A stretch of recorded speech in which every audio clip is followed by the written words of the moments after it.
在你的生命中，有没有经历过神迹奇事呢？这里我说的神迹奇事是指那种看起来很蹊跷的、很巧的事情。奥普拉、稻盛和夫、约翰、史蒂夫都翻转了自己的命运，生命丰盛富足。他们经历了蹊跷的神迹奇事了吗？答案是肯定的。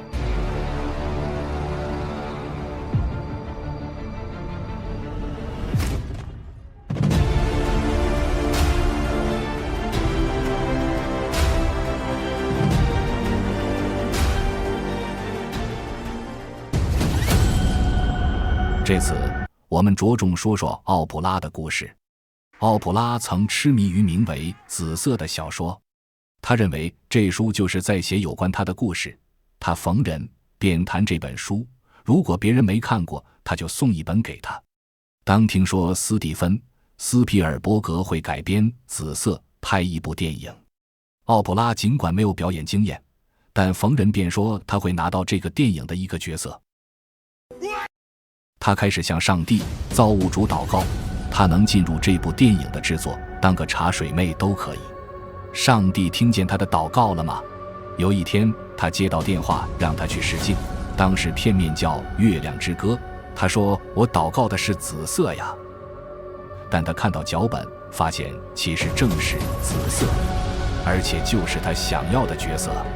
他认为上帝给他设定了 Sophia 这一角色，在脚本中 Sophia 嫁的丈夫名字叫 Harpo， 正是奥普拉 Oprah 名字的反写。奥普拉认为这是上帝给他的神奇征兆，但起初事情发展的并不顺利。他无奈地向上帝诉说他是多么心心念念地想得到这个角色，上帝却给他开了一个玩笑而已。别人有表演经验，拿到了角色，不是他，他太胖了，他尽力了，一切都太难了。他祷告上帝能帮助他放下自己的执念，让他能感到心平气和地接受事实，臣服，接受宇宙、上帝神圣与智慧的安排。他视上帝为如影随形的依靠和帮助，他不断地祷告，不断地吟唱，我臣服，我臣服所有。就在那神奇的一刻，他接到了电话，他拿到了电影《紫色》Sophia 的角色。他给自己创造了一个勇气、全然开放、宽容、明智的精神高频能量，并与宇宙意识频率共振的空间。他也因 Sophia 角色赢得了奥斯卡最佳女配角的提名。电影《紫色》这个奇异点开启了奥普拉辉煌灿烂的新世界。奥普拉认为这是他人生用思想创造现实，得到上帝帮助的最为神奇、真实的经历。他也说道，当你为生活兜兜转转，尽了全力，你需要臣服无限神圣的智慧安排，相信他为你准备了更美好的计划。2个世界500强公司创始人稻盛和夫曾说，当你努力已经达到极限了，实在无计可施了，但你向神祈祷了吗？工作现场有神灵，拼命努力时，神灵都会出手相助的。举一个例子，稻盛和夫为了解决新材料成型的问题，他日思夜想，每天泡在实验室里，他就是工作，工作就是他。一天，他一边苦思冥想，一边走进实验室，由于太入迷，没有留意脚下，不小心将一盒松香踹翻。就在那时，他一动不动，眼睛直直地盯着脚下。那一瞬间，他说那是神的启示，用松香，他解决了他的难题。被视为西方世界史上最富有的人，约翰·洛克菲勒的人生本身就是一个传奇，一个神迹。他的生活中一定常常出现奇迹。在他给儿子的信中就提到一件让他自己觉得蹊跷的事。那天我正费尽心思思考着如何筹集1.5万美元，我一边在街上走着，一边冥思苦想。事情颇具戏剧性，就在我陷入不断周折却毫无进展的借款念头时，一名银行家骑马从对面走来，挡住了我的去路。我仰头望着骑在马上的银行家，他俯身对我说，洛克菲勒先生，你是否有兴趣借用5万美元？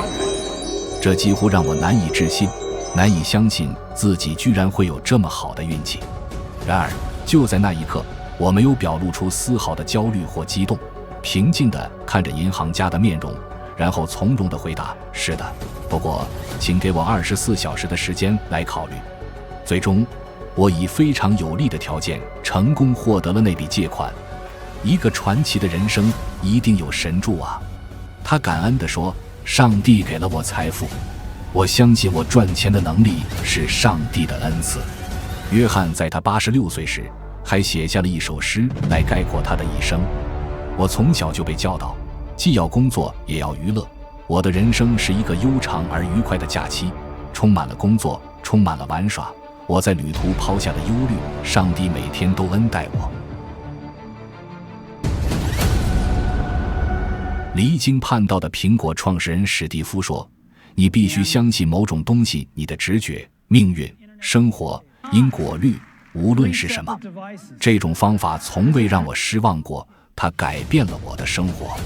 史蒂夫在他19岁时曾不远万里去了印度，寻求灵性启迪和指引。他其中的一个收获是他的直觉。他说，直觉是一种非常强大的力量，比智力更强大。他也说道，不要让他人的意见喧嚣淹没了你内心的声音，而最重要的是要有勇气追随你的内心和直觉。他们似乎已经知道你真正想要成为什么，其他一切都是次要的。他长期的冥想静坐让他看到别人看不到的视野和感受不到的灵感，而他的直觉改变了世界。你能常常听到你内心的声音吗？你能辨别什么是你内心的声音，还是你的胡思乱想？你有强烈的直觉吗？即使听见和感到一种莫名的指引，你真的有勇气不听从你大脑的逻辑推理，而去直接追随你的内心声音和神奇的直觉吗？是不是因为史蒂夫热衷于追随的灵性，他内在的高我给予了他不可忽略的强烈的内心声音和指引呢？今后孜孜以求会更深入探讨直觉和股票交易直觉。你能感受到你内心的灵性吗？你相信上帝吗？我这里称的上帝是创造宇宙万事万物，超越人类智慧、人类语言的无形存在，是让我们这个地球世界无垠宇宙和谐有序运行。它生生不息的强大运作，大到天体相互作用，小到世间人事物各种因缘和合的现象和结果。对于我们人类，它是永恒无限智慧的神圣意识。世人通过不同的名词来形容它：神、上帝、阿拉、老天、道、造物主、自在者、造化者、宇宙等等。你也许不遵循某个宗教的教义或规范，但你拥有臣服于这神圣智慧的情怀吗？你有一颗灵魂，能感应到你的神、你的上帝、你的力量吗？能让你的灵魂同步与其高频能量共振吗？你是否看到很多人不再为温饱整日劳作了？很多人该有的都有了，别人没有的他还拥有，但很多人却抑郁了呢？你有没有发现你内心有时空荡荡的，感觉六神无主，干什么都提不起精神呢？你是否感到你的内心似乎有个空洞，需要什么填补呢？那是不是隐藏在我们身体的灵需要光照，需要滋养，需要找回家的路，连接神圣宇宙意识呢？是不是当我们与自己的灵失去联系时，我们就迷失了自己呢？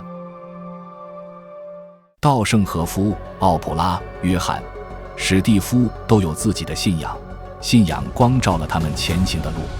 就奥普拉的话说，灵性对我而言，我认识到我与一切创造的能量相连接，我是其中的一部分，而它也始终是我的一部分。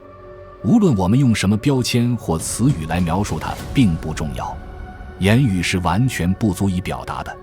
灵性并非宗教。古人说，人在做，天在看。我们的心思意念都是能量，在巨大的量子场中带有频率和振动，并被体察着、观测着。